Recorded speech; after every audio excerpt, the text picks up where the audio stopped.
El señor Ratzinger hace poco fue a Estados Unidos. Ahora el señor Ratzinger anda en Australia. Y lo primero que ha hecho el señor Ratzinger, apenas ha llegado a esos países, ha sido pedir perdón por los abusos sexuales a los niños por parte de clérigos, sacerdotes de todo tipo de la Iglesia Católica sobre esos niños.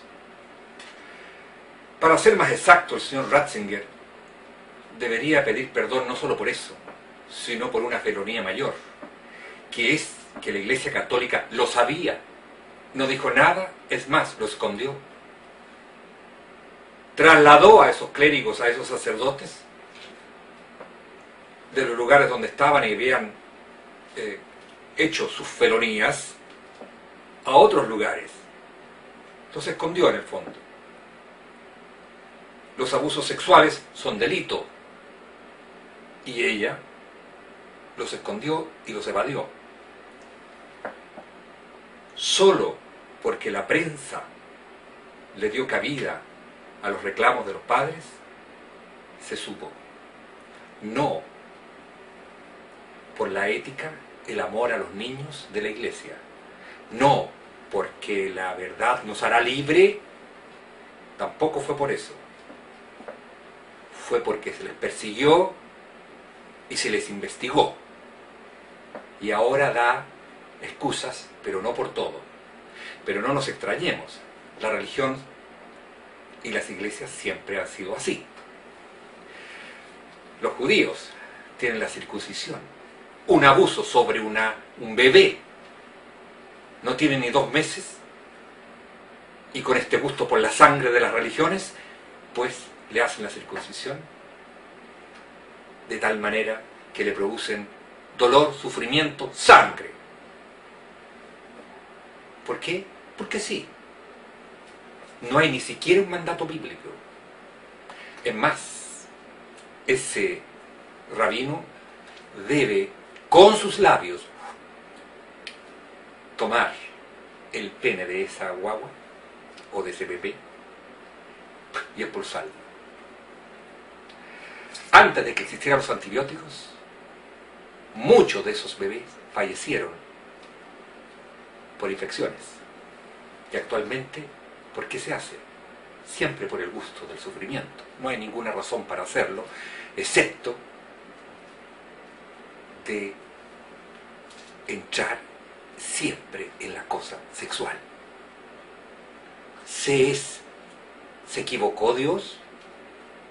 ¿Le puso algo de más a su diseño que hay que sacarlo? Es más, si un adulto se convierte al judaísmo, también este rabino debe hacer lo mismo. En cualquier parte, si un adulto chupa el pene de una bebé, sería delito, pero aquí está la religión, entonces aquí no es delito. Los musulmanes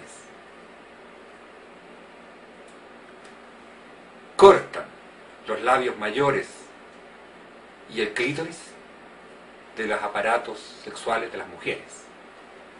¿Por qué? Porque los musulmanes no quieren a las mujeres, son una clase inferior, ni a los judíos, ni a los homosexuales, ni a los que no son musulmanes, por supuesto.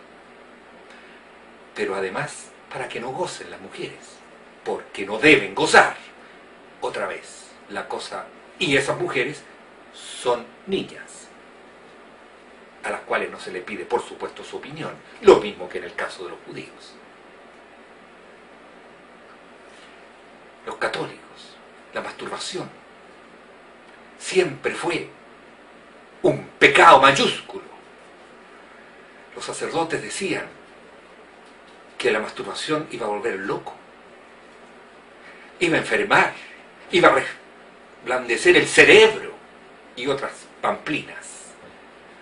Lo siguieron diciendo incluso cuando ya la ciencia había desechado esas estupideces, creándole a todos los niños miedos absolutos. Y además,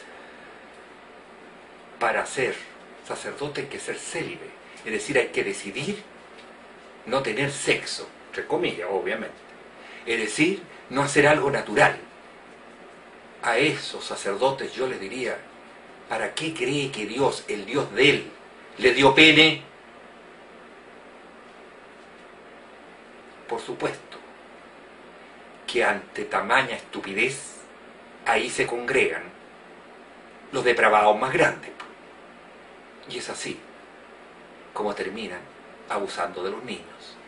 ¿Se imaginan cómo debe haber sido antes, cuando no existían las ciudades democráticas con libertad de expresión y con periodistas, en los tiempos que ellos lo mandaban todo y quien se oponía era torturado y muerto?